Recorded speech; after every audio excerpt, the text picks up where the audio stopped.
best to try and share it. I'll just say a few words about myself. I'm a professor of energy and climate change. I'm based at the University of Manchester in the UK, Uppsala in Sweden, and Bergen in Norway. But my job today, well, you won't be hearing much from me, so I'm just chairing today. What we want to do today is to hear from the members of the different citizens' assemblies. So we have members here from 4 of the assemblies, and we're going to hear firsthand from them their views on a number of subjects to give us a flavour of what came out of the citizens' assemblies and how important they can be in driving the political process, or informing and driving it. So we've got people here from 4 assemblies. We've got the French Citizens Assembly, Climate Assembly. I'll use the language of Climate Assembly from now on. We've got from the French Climate Assembly. Now they are probably the most ahead in that they've produced the report. It's been submitted to government, and they've had a response from government. We've got other members here from the Scottish Climate Assembly, which I was involved with as one of the evidence leads on. So we've got people from the Scottish Climate Assembly and the Glaswegian Climate Assembly. They have finished their work and they've put the report in, but they haven't yet had feedback from government. So they're still waiting for a response from government on those. They're due quite soon, I think. And then we've got other members from the Global Climate Assembly, and that work is ongoing. And I think probably I've heard about March for the final report, but they gave an interim contribution at the beginning of this week at the COP to some of the sort of senior people within the COP, and I'll mention that later. So we'll hopefully get some feedback and how people feel that is actually going now. We're sort of this event, not only we're at the forefront of trying to think about climate change, innovative ways to try and inform policy. And if you're listening to most of the negotiations here, we definitely need new ways of informing policy. But we're also, it's a hybrid event, and that in itself, I think, is quite interesting. We wouldn't have had hybrid events just a few years ago, but now with COVID, we've learned these lessons. So we're sort of the guinea pigs for that as well. Hopefully it will work. Citizens' assemblies are really important parts, at least in my view, of sort of participatory democracy. They're taking citizens from society who are not sort of embedded in the political process, and so actually are freer to think more innovatively about the challenges. And so I'm hoping we'll hear some of that today. But as I say, we don't want to hear too much from me, so we're going to go straight over first and just have an introduction from each of the members, just their name, which assembly they were associated with, and if you could just give us very briefly, just one reason why you got involved with what are very demanding processes. It's a lot of their time is required to contribute to these citizens' assemblies. So why did you want to get involved and put your time into that? And we'll start off with Nadine. Oh. So we only have one microphone. Hello, everybody. So my name is Amandine, and I'm from the French Climate Assembly, as you heard. And I would say, first of all, that what made me go into this process was curiosity, because it was very new at the time and I didn't know what to expect, actually. But then it was also duty. And I want to express there the idea that those assemblies are a way to really experience nowadays your citizenship. And that was really strong for me and my other 149 colleagues in this assembly. So it's I feel very lucky today to be there in front of you and to speak about it. Thanks very much. Next, we're going to hear from Kevin, another Kevin, in Ecuador, and this will be through a translator, and it should be coming up on the screen, hopefully in just a second. Yo soy Kevin Anchundia Moreira y vengo de un hermoso país megadiverso llamado Ecuador. Pertenezco a la Asamblea Global y decidí servir como miembro, ya que me habían contado mis abuelos que antes el clima no era tan cambiante y no era tan rudo los efectos climáticos como ahora. Y por eso yo decidí participar y abrirme a nuevas ideas, a escuchar opiniones diferentes y a poder modificar mi pensamiento. Ya que últimamente en mi región se están dando efectos climáticos muy cambiantes y muy rudos en comparación con los que había con anterioridad. Good morning. I'm Kevin and Julia Moreira. I come from a beautiful Madison. Give me one second here. I'm going to try and check with the IT. It's not working.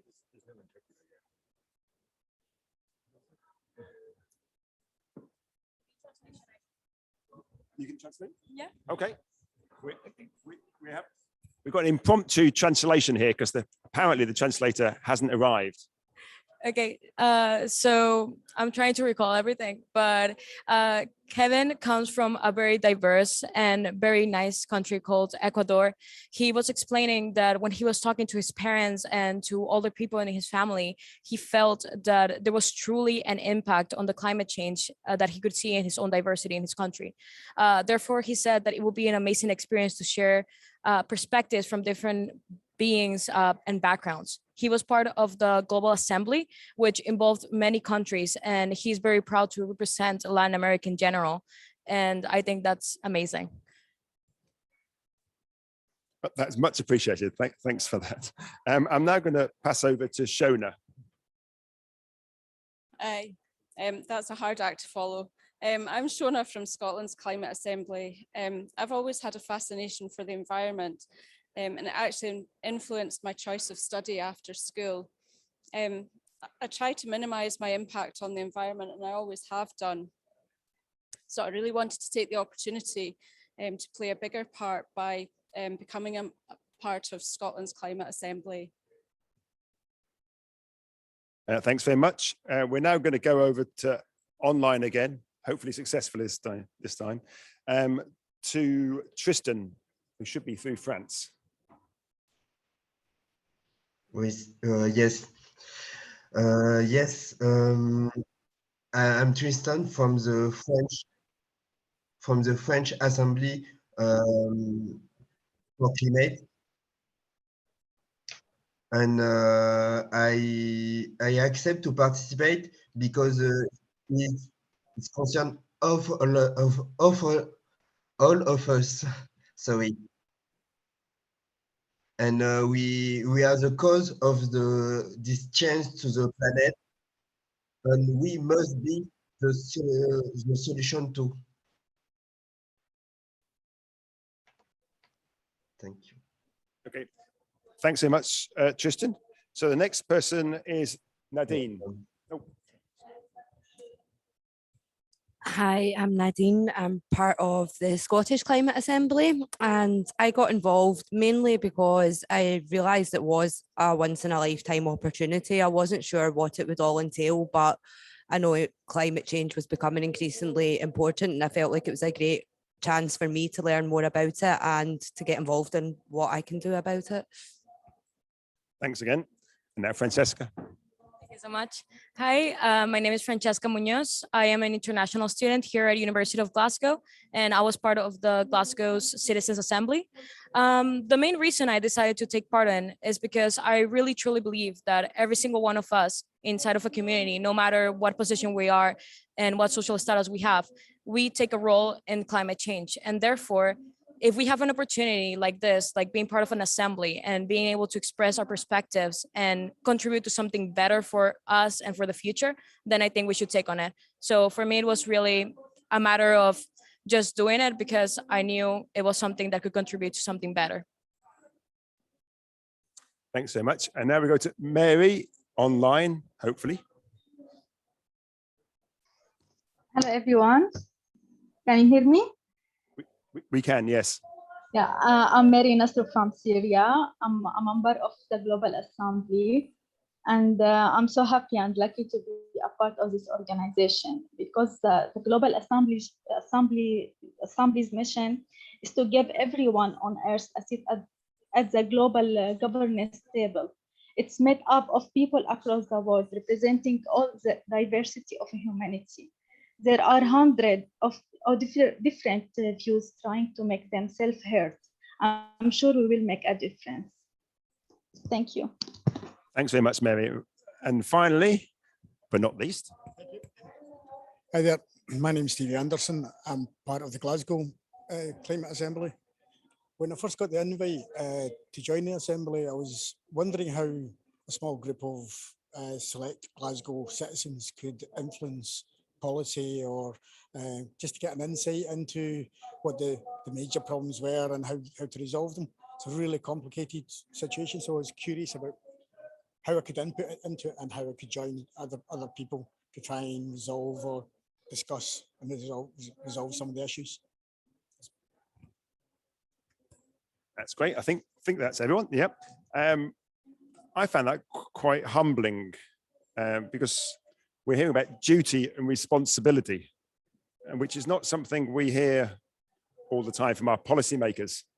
So already that's a good start, I think, and probably demonstrates how, if we had people like you leading here at the COP, we'd have much more ambitious and realistic sort of targets and policies. So I now want to, hang on, let me take that off for a second. It keeps echoing in my own head when I'm speaking. I now want to ask about some of the recommendations. So start to sort of look within the reports that you've produced and try to understand those recommendations. And I would like each of you here, we'll go around, particularly those initially from Glasgow, France and Scotland, to think about which of the recommendations, if you had to sort of pick one or two out, had the most impact and would, if we adopted it immediately. So which of those recommendations, there's a whole suite of recommendations in all of your reports, which ones would have the most impact if we adopted them immediately? And we'll start off here with Stevie and then Francesca. Thank you again. When I was looking through the resolutions, the one that kind of stuck out for me was the Glasgow Council resolution that they should expand the financial support to decarbonise the homes. Glasgow's got an old ageing housing stock, so there was, during the debate that we had as an assembly, obviously being mostly Glaswegians that were on the assembly or people from Glasgow, everybody recognises that Glasgow housing stock is aged, it's got all the problems associated with dampness and draft proofing, etc. And it was really interesting to try and feed in and to try and recommend to the council that they try and provide some financial support to resolve some of those issues. And that was basically the main recommendation that I would support. Yeah, I think I definitely agree with Stevie. I would say that for me, the most impactful resolution that we came up with, and I think it was actually the most beneficial one that was brought up in the final session, is that Glasgow and many other cities need to make a roadmap in order to achieve and adapt to a greener economy. We keep talking about economy cycles and talking about how we're going to reduce consumption, waste levels, and put restrictions on private sector and public sector. However, the plan and the right stipulation on how we're going to adapt to it in a specific time period has not been well discussed in all its means. I really believe that our main focus should be in bringing a balance between not only the economical side, not only the social side, but also environmental side. When we're thinking about the solutions, we have to think about what are going to be the consequences and the outcomes of every single one of these propositions we have for our city. Thanks very much. We'll now go over to France, and we'll go first to Amandine and then over to Tristan online. No, to give a bit of context about France, just to remind you that the first, emitting sector in France, in domestic emissions in France nowadays is transport. So maybe I would like to raise some proposals that we did on these specific matters.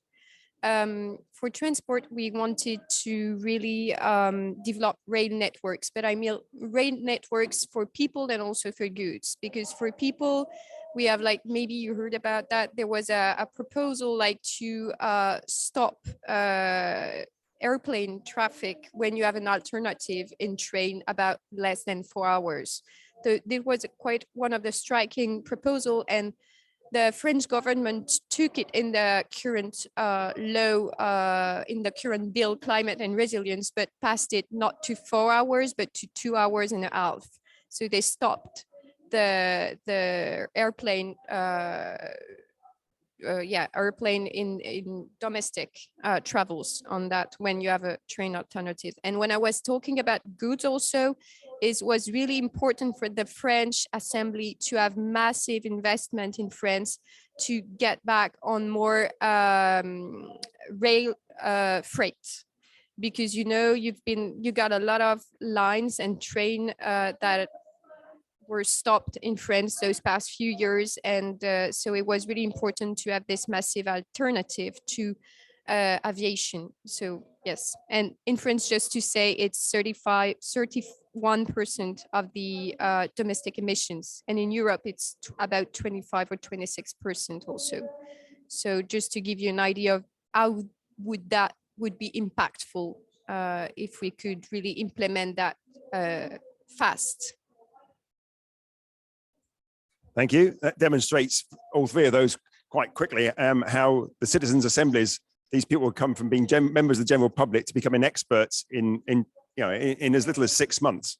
So I'll go over to both of you now to talk about the Scottish experience. So one of the ones I feel is very important is to place rail at the core of an integrated transport system by subsidising infrastructure to make it more affordable and resilient than air travel, particularly for mainland journeys within the UK, because we have to reduce how often we fly, and rail is a quick alternative. It doesn't take much longer to get to most places within the UK. If it was cheaper and was more reliable, I think people would use this as an alternative to flying far more often. It's so difficult to choose just one, actually. They're all so important, but I think it would have to be one of the ones relating to education that I think would have the biggest impact, because we want to try and support behavioural and societal change.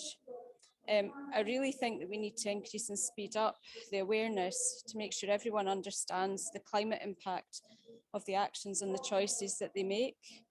If I had to choose just one, it would be the recommendation that relates to sustainable transport. And my reason for choosing that would be because nearly 40% of Scotland's emissions are actually due to transport, and around 40% of these are from private car use. I read a scary statistic a few years ago for Manchester, actually, that over 250 million car journeys are of less than a kilometre. 250 million car journeys a year are of less than a kilometre. I'm not sure what the stat for Scotland is, but I'm guessing it's probably fairly high. So I think that education can encourage and support the transition from car use to public and active transport, and so help people realise the climate impacts of their travel, and maybe try and encourage them to use public transport more, or to walk, cycle more, especially if their journey is a kilometre or less.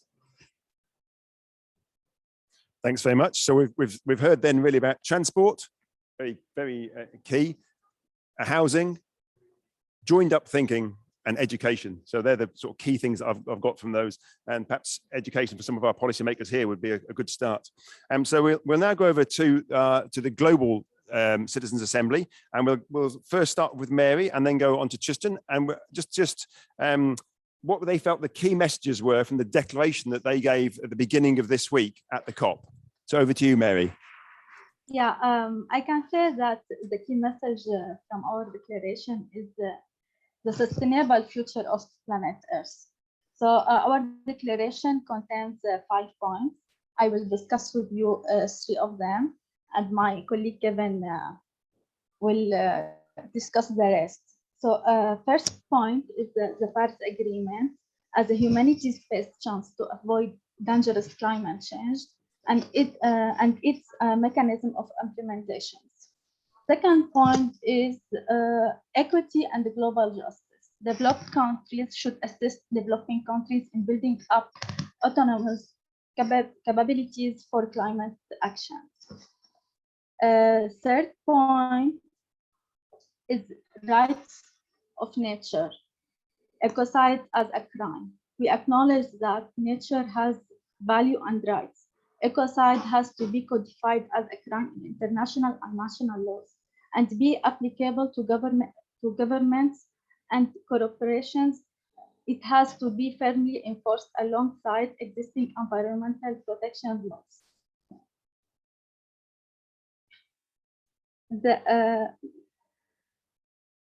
Hello. Sorry, did you have some more to say there, Mary? I finished my 3 points. I will give the floor to Kevin to discuss the other points. Thank you. Tristan?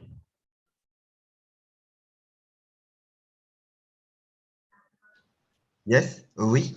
Oh, sorry, let me just check that. Donc, avec Amandine, en fait, on avait décidé de cibler les 2 plus gros postes d'émissions de gaz à effet de serre. Donc, elle avait parlé des transports. Donc, moi, j'ai axé sur le 2e poste, qui est l'agriculture, qui représente 36% des émissions nationales.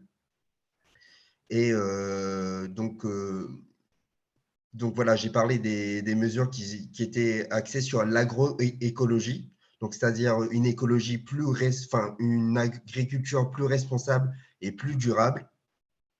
Et donc dans ce paquet agroécologie, on avait décidé plein de mesures en fait, mais j'ai juste mettre en lumière celles qui sont le plus impactantes pour pas trop non plus prendre de temps.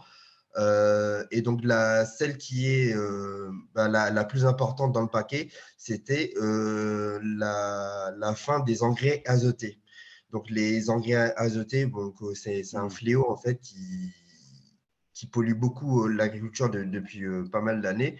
Et donc, il y a 2 mesures qui concernent ce problème-là. Donc, la première, c'est de taxer, d'augmenter les taxes sur les engrais azotés en augmentant la taxe sur les produits polluants.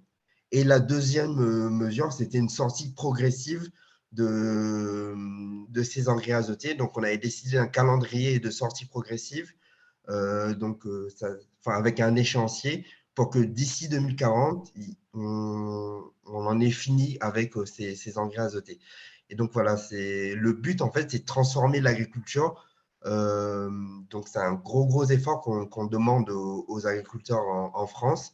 Mais donc, si on veut impacter fortement les émissions de gaz à effet de serre, il faut passer par là. Donc, voilà, ce sera tout pour moi. Thanks so much, Tristan. And as Welcome. the more astute of you there will notice that I've already made a slight mistake. We should have gone to Kevin first then. But anyway, thanks very much there for your contribution, Tristan. And Kevin, could we have your thoughts on the declaration, please? Yo pienso que el mensaje clave de la declaración del COP26 es la importancia que le han brindado a las voces de los ciudadanos, ya que nosotros somos los que estamos sufriendo constantemente las consecuencias del cambio climático día a día. Y es por ello que estamos siendo más conscientes y respetuosos, puesto que conocemos los valores y los derechos intrínsecos que posee la naturaleza. Y no hay que olvidar que muchas veces las mejores soluciones para un problema se originan de las personas que más los están padeciendo. Perfect. Can you hear me? Oh, okay, great. Can you hear me?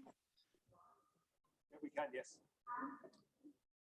I think the most important message from the declaration of the COP26 is the importance given to the citizen voices, because we are the ones that are suffering the climate change consequences. And because of that, we are being more conscious and respectful, because we recognize the intrinsic values and rights of the nature, without forgetting that sometimes the best solutions come from the people that are suffering this problem. El segundo punto es que cuando se habla de luchar contra el cambio climático, estamos hablando de un tema de justicia y de derechos humanos, ya que los efectos que genera el cambio climático afectan directamente a muchos de los derechos humanos que son fundamentales. The second point is that when we are talking about the fight from the climate change, we are talking about fairness. We are talking about the Human Rights Declaration, because these are the problems that we need to solve. Thanks. Thanks very much there. Well, what was really clear from both those global contributions was absolutely how key fairness is to addressing climate change. And again, I think it's something that has been increasingly weakened at all of the COPs. If you go right back to the early ones, that particularly the issue of international fairness, but even within countries, it's got weaker and weaker over time. But to those people who are impacted, of course, it's still an absolute key issue for them. But in all of the assemblies, fairness was really important, both in framing the question that the members then had to consider, but also when you look at the recommendations, you can see it reflected in the recommendations as well. But all of the assemblies were like sort of, mini versions of the countries where they were undertaken. And so they're very diverse groups of people within each of the assemblies. So what I'd like to ask really here is in relation to the issue of fairness, how did you tackle that when you had such diverse memberships? And I'll start off with Nadine and then with Tristan. Maybe I leave the floor first to Tristan, because he was supposed to give the first part of the answer, and I will jump on. Ok. Donc pour nous, la justice sociale, ça a été un point hyper important dans le processus. Et donc ça a été dans le contrat dès le départ, parce qu'on a bien vu que, en tout cas en France, l'histoire nous a montré qu'à chaque fois qu'on laissait de côté la justice sociale, ça se finissait jamais très bien. Donc là, le plus récent exemple, c'est les Gilets jaunes qui ont lieu il y a 3 ans environ.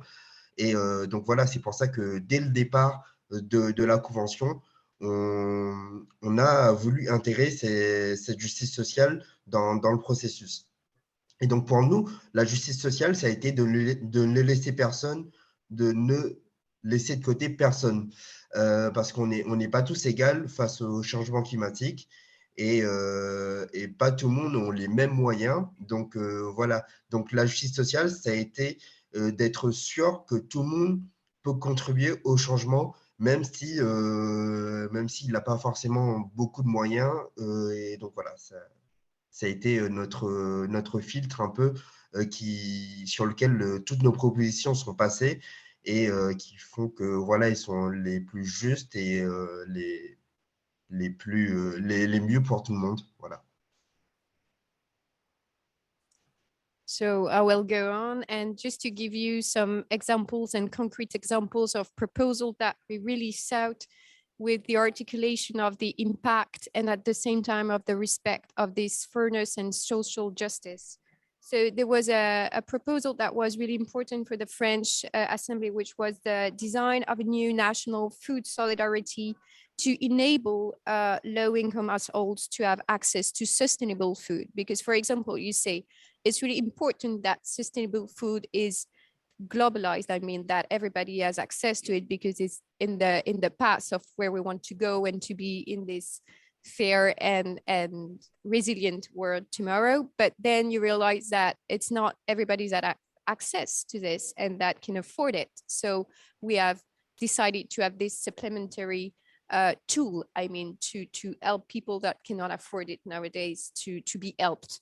And also you have other measures, just to give you examples, like specific ones on renovation for low-income households, because housing renovation was a key proposal of the French Citizen Assembly, but you have to be able to afford it once again. So there was one of the preoccupations. And last one was also to have fair payment for farmers, which is seen in particular in the attention given to tripartite negotiations.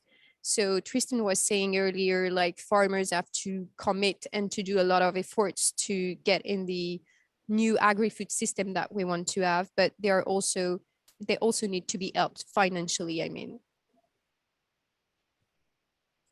Thanks very much. And now over to Scotland.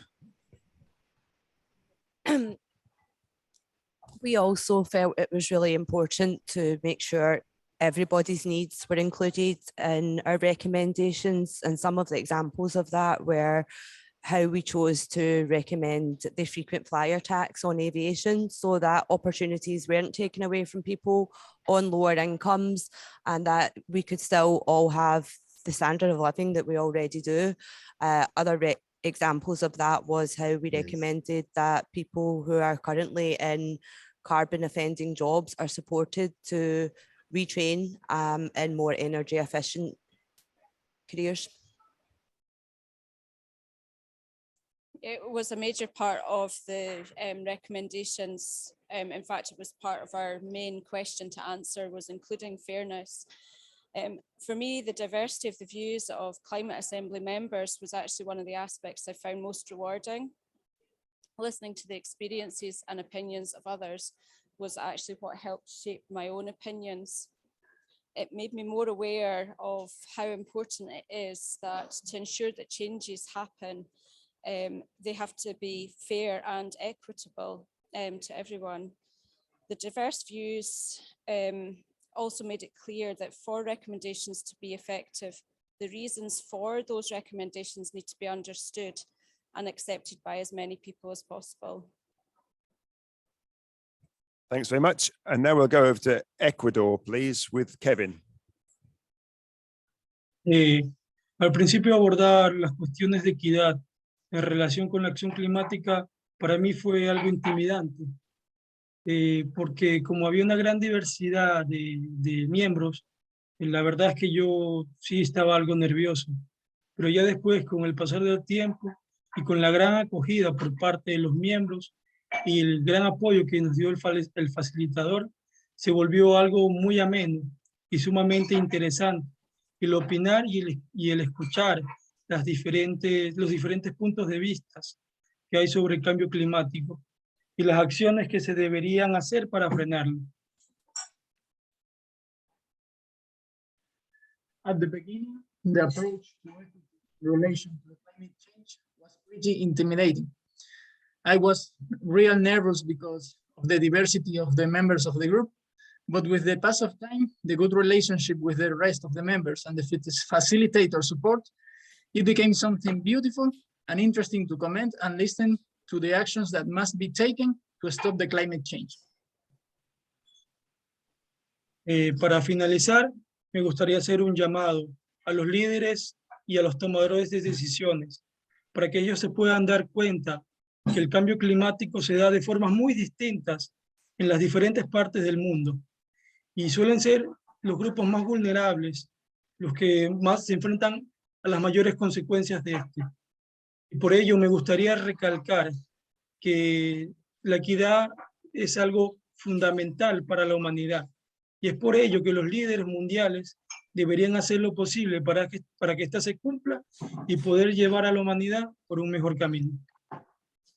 I would like to make a call to the leaders of the world and to notice that the climate change effects are very different in many parts of the world, and to see that the equity is very important because there are vulnerable groups that are facing the consequences that the other countries are making. Thanks very much. And Mary? Yeah, I would say that during our discussion, we are all agree that fairness is one of the best solutions to address climate change. In our declaration as well, we insist that the voices of most affected people and areas have to be given more space in climate decisions making. We have listened to many witnesses during our discussion who are affected by climate change, how they lost their homes, their lands, and everything. We listened as well to expert Farhana Yamen said, she said, we need to look at who has caused the problem and who is bearing the impact of this problem. We are not in the same boat. So now at COP26, we should be all in the same boat. Now it will no longer be acceptable for countries to use fossil fuel to improve its economic, while people who living in other countries are dying as a result. So really now we need the fairness. Thanks very much, Mary. And now to Stevie and then Francesca.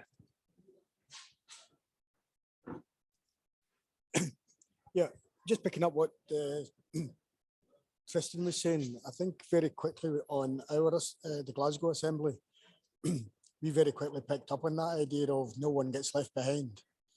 And I certainly embraced that because going back to my own history, I was an engineer during the 80s and 90s when traditional engineering kind of collapsed in the UK, and lots of people were just made redundant and we had to retrain, but people have to retrain themselves. Whereas I think the notion of trying to get the government and policymakers to ensure that things are put in place to retrain people for new technologies, whether it's children going through school or whether it's people that are losing their job due to those technological advances that hopefully will solve some of the issues.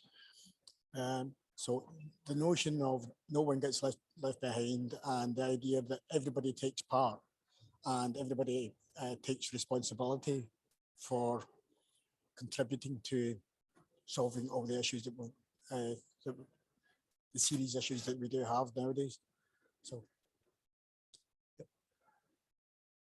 Yeah, I definitely agree with most of the things that have been said. And I think it's an amazing time to discuss this because COP26, one of the main focuses is actually to talk about different minority groups, talking about poverty or gender equality as well, and how it's involved as an co-effect system with climate change. I think something that we must consider is that the resolutions we make, the propositions we establish in every single one of these conferences, in every single one of these discussions, have to take in consideration the people that are affected the most. In these cases, we are talking about making conferences like this in countries of like the UK, the US, European countries, and yet we forget many of the countries that are most affected are left behind. Many of the countries are not represented enough in this kind of situations. Therefore, the opportunity that we have as citizens to be able to speak in assemblies like this is more than just an opportunity of expression, but it's a necessity for us to be taken in consideration and for perspective to be heard. I think one of the main parts that was discussed in our final resolution, we proposed that the food waste is one of the main issues that is established in the whole world. One of the main economic problems, looking at it from a perspective of business, is that it's not that we don't have enough resources, but it's that our needs and wants are unlimited. And therefore, if we have so much demanding of food that is wasted every single night in Tesco or other supermarkets around the world, then therefore, how can we actually assure that this is served in the right way? One of the solutions that the Glasgow Climate Assembly came up with is that we should take this food, we should take these resources and try to distribute them better through platforms just as Too Good To Go, Olio, and many others that could be designed by the government for the people that at the end of the day are the ones that need it the most. Thanks very much there. I think a key message that came out there, just to paraphrase you slightly, is that equity is not a nice to have. It's an absolute necessity. It needs to be at the core of thinking about climate change. And you can reflect yourselves as to whether you think equity, both between nations and within nations, is in any way at the core of the discussions that have been had here. I have my views, you will have your views. Maybe they match. So we're now going to touch on three elements of the assemblies, but time has sort of ticked on faster than I would like it to. But I think it was important to sort of extend that sort of issue on fairness. So we really got a grasp of that because it's such a key issue. So we're going to try and touch now on education, land use and homes. And I can ask you all to keep it as succinct as you can because we are quite short of time. So education was a really key element of all of the climate assemblies. And so I want to sort of pull that out a little bit from your various engagements in the assemblies. So we'll start with Nadine to let us know what you thought of the role of education within your climate assembly. So as you said, it was really central to us, but I will try to give some concrete focus on what we did. And we had this proposal that I think for me is linked to education and information globally, which is the regulation of advertising. We, the French citizens, really asked ourselves about the advertising we receive every day and the fact that it's not always for a virtuous product. I mean, in the way they impact climate. So we decided like not to have an anti-ad radical proposal, which was not the case, but to really use the power of advertising in another way and have it more virtuous, actually. So that was one of the key, tool also that when you think education, information of the consumer, of the citizen, you can use. And after that, there was also the CO2 score, which is carbon score, actually. And we've been really thinking about this one because it's not only having an impact on what you buy and the way you buy it, but it's really, we also discussed this through the role of the information more generally and more globally, and how a clear information and a well-shared information can be really impactful in the changing of the habit consumer, but also of the industrial producers. It means like you're really at the intersection when touching upon this information subject, that you can have really different key players around this that are obliged in a way to change. And that's why I think information is really interesting. And of course, we had also, more basic proposal about the importance of having professional formation to the future jobs and the transition jobs in housing, in recycling, because we're still lacking, I think, of formation in these specific areas will be the jobs of the future. So it was really the idea of considering education and information in every steps of the life of a citizen, from school to, retirement. So that was the way we treated that, we talked about it. Thanks very much, Shona. Well, as Amandine said, actually, education and information actually is really important, and that's understating it. As a teacher, it's something I feel very strongly about. It formed a significant part of the discussions we had at Scotland's Climate Assembly. My experience, though, from talking to family, friends, colleagues, as well as young people, is that although the knowledge about climate change is good, generally speaking, like Amandine was saying, is I just don't see much of this knowledge translating into changed behaviours or attitudes. So for me, the thing is to provide education and information on the actions and choices individuals can make that will help in the fight against climate change.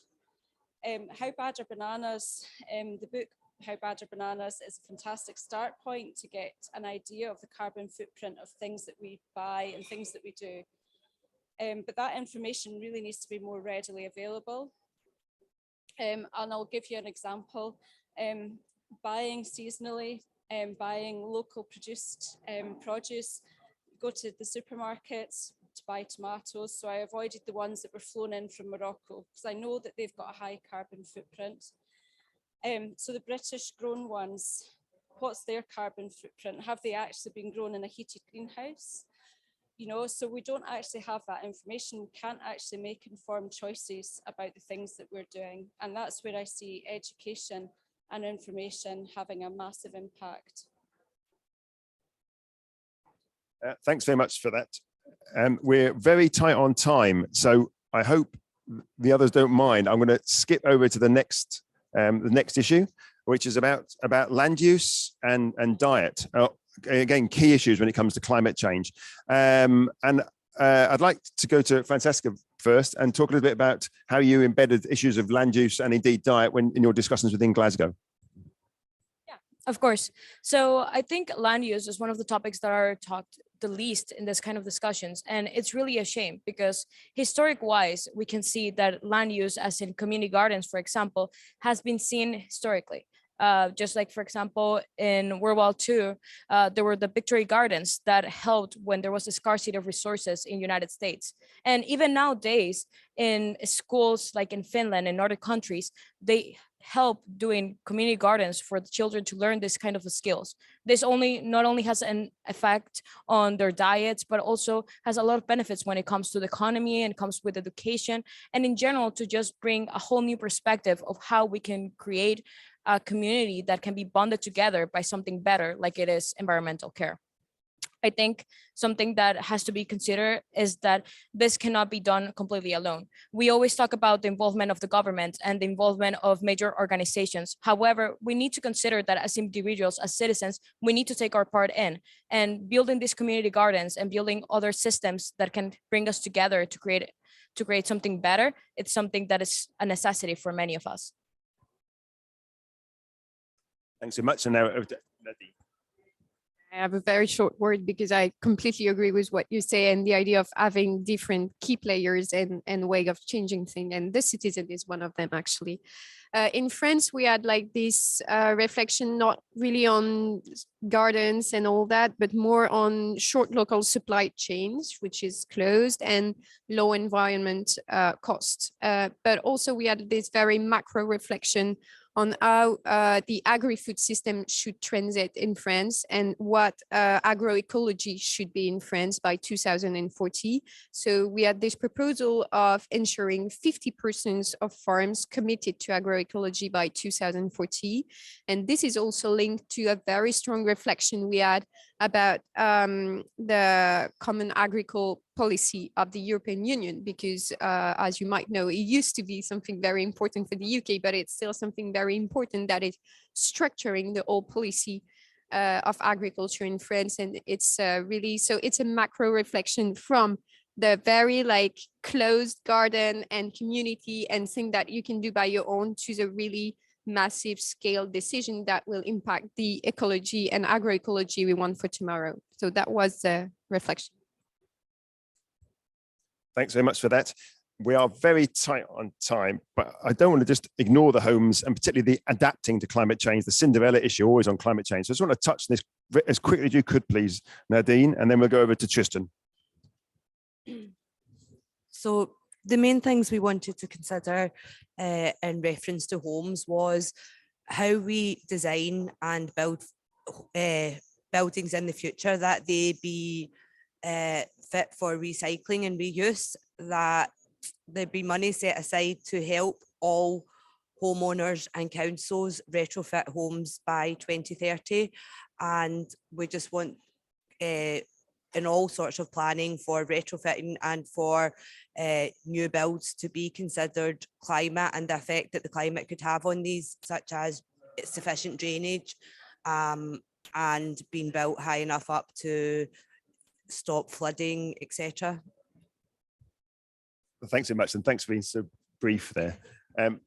Over to Tristan.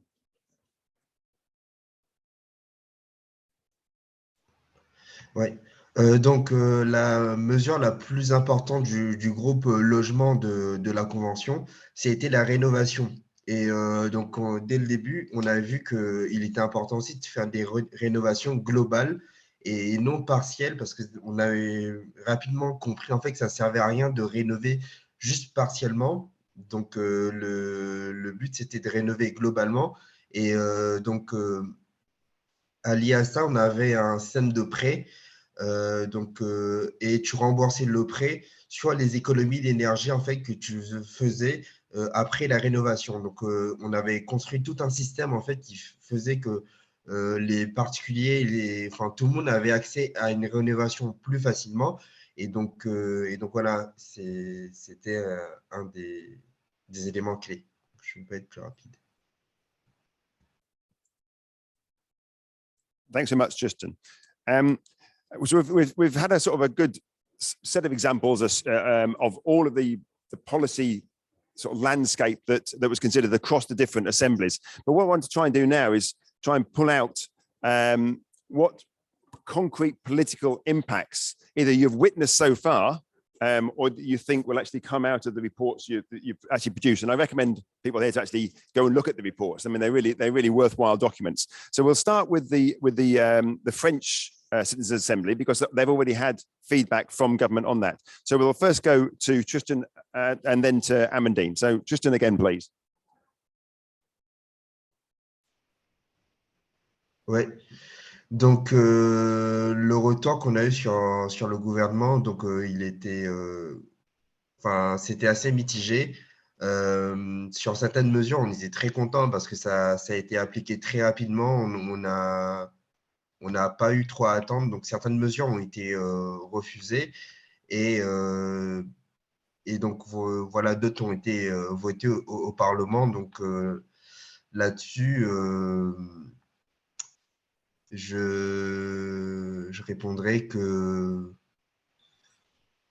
enfin voilà, c'est déjà un premier pas, mais je pense qu'on peut aller beaucoup plus loin et faire beaucoup mieux. Donc, j'en dirai pas plus. Thanks very much. Over to Amandine. Just to add, I think it's the first time in France you have a public policy that is inspired directly by citizens' work, which is like a first step, of course, but you need to go further. And I just want to speak lastly about the importance of co-constructing, I mean, public policy process, and within with political leaders and ability for the citizens to get on board, and also not only in the discussion, but I mean in the implementation of the measures. And that is the more complicated part, I think, because we've been really in the consultation process and all, and then you create a lot of expectations also from the citizens who take part in this. So it's really now about how you articulate the second chapter of this, and I would leave that question open to you. Thanks very much there. And now we'll go over to the Global Assembly members, Mary and Kevin, and they gave their declaration to some of the sort of the so-called leading lights here at COP. So it was the First Minister of Scotland, there was the architect of the Paris Agreement was there, and the CEO of United Nations Association, along with others. So over to Mary and then to Kevin, please.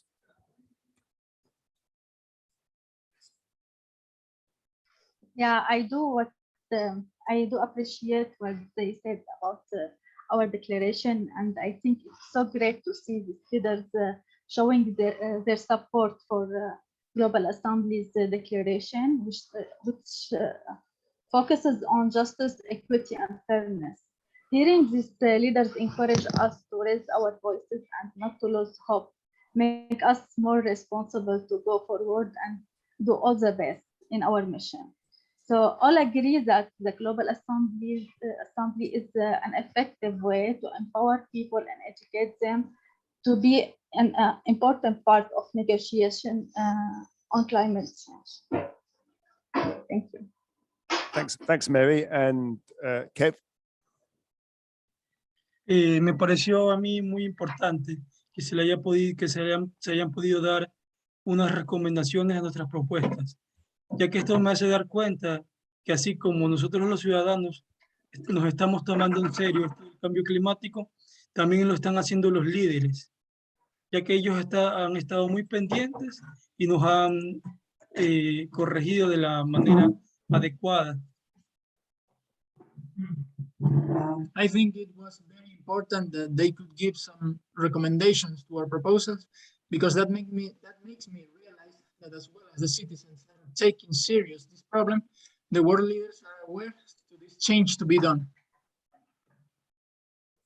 Okay, thanks so much, Kevin. That's much appreciated. So we're now going to go over to, it looked on my list here, I think over to Glasgow, and that's Francesca and Stevie. I think what we mostly expect is just actions. The truth is that we keep on talking about what's gonna come in a couple years and how urgent this is. However, we don't realize that it's already happening, and it's been happening for many years.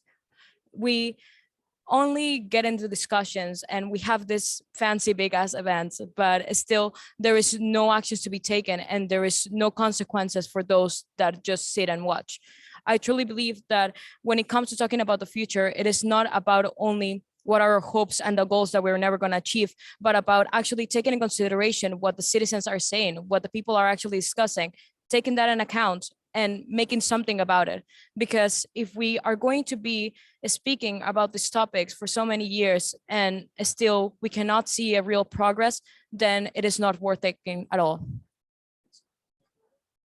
I think I agree with what everybody's saying. I would hope that not just in Glasgow, but the Scottish Parliament and UK Parliament take on board all the recommendations that all the assemblies are making.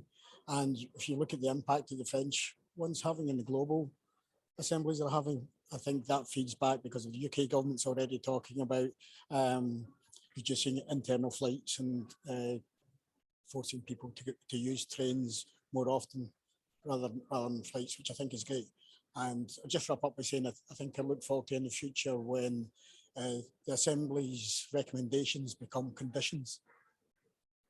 So basically the government have to do it. They don't have to cherry pick the ones that they want or the ones that they can manage to do, or the ones that give them the good press. Thanks very much for that. A very poignant point at the end there. So over to the Scottish Climate Assembly. So yeah, I hope that our recommendations will be given serious consideration, and like Stevie said, not just the ones that are appealing to the government. After meeting with several cabinet ministers through the course of the Assembly to discuss recommendations, I have to say, feel some of them are very, very enthusiastic and some are much more apprehensive. So I'm excited to see and nervous to see what recommendations they do actually adopt and which ones they give a more careful consideration to. I also would hope our work will result in actions and to help change the behaviours of individuals, organisations and society. I'd like to think that our recommendations will help to create a new climate-friendly, normal way of life. And I'd say that some changes won't be easy, but we really need to think about the end goal and make those changes anyway. And I would love it if we can attribute our dropping in carbon dioxide levels to COP26, just like Sir David Attenborough proposed. So I've got one question. What change are you going to make today? Well, what a fantastic way to finish off there. So we've heard, I say, a really good sort of, or got a really good sense of the value of climate assemblies. And I went into being an evidence lead of the Scottish Climate Assembly with a high degree of, I would like to say, healthy skepticism. And I left that process having been completely converted. I now I'm enthusiastic about having climate assemblies, not just to loosely guide policymakers, but to inform them and actually provide quite a concrete direction in terms of, not just in terms of the actual policies themselves, but also the time frame. If you hear the discussions here, if you read the reports, what you see are discussions about what we need to do today, tomorrow, and the next few years out to say 2030. And yet, if you listen to the headline outputs from the great and good here, from the leaders, it's all about net zero by 2050. When most of those people will be dead or retired, or net zero by 2060, or net zero by 2070. That's not what you see when you read these reports. What you see is, what do we do today? And so I think it's really important that the citizens get a much stronger say in trying to guide policy. For those of you, that many of you have listened to some of the opening speeches from some of the leaders, I mean, they were, by and large, in my interpretation, they were very vacuous, with a very notable exception of the PM from Barbados. If you've not heard her speech, that is really powerful, and I think captures many of the things that you're discussing here. And I can't help but be left with the feeling that whilst our political leaders play poker with our future, and that's what they're doing here, they're all trying to use their hand to make it better for them and not caring about the prospect of their own citizens. In my view, they're not caring about the prospect of their own citizens in their own countries, let alone those in other countries. But actually, when you listen to the contributions here, I feel that's a much more sort of genuine, authoritative sort of thinking through these issues with deep integrity. And if we're going to resolve climate change, we do require that shift from dangerous playing of poker to real integrity in driving our policies. So on that note, I'd like to thank all of you here for your fantastic contributions, not just today, but more widely in producing the reports, but also all the other people that are not here today that you're representing, who've put in considerable time into the citizens' assemblies, and indeed the various secretariats and so forth that have supported that process, because it's been very demanding for everyone involved. But I think the output has been really worthwhile. So thanks very much to you all.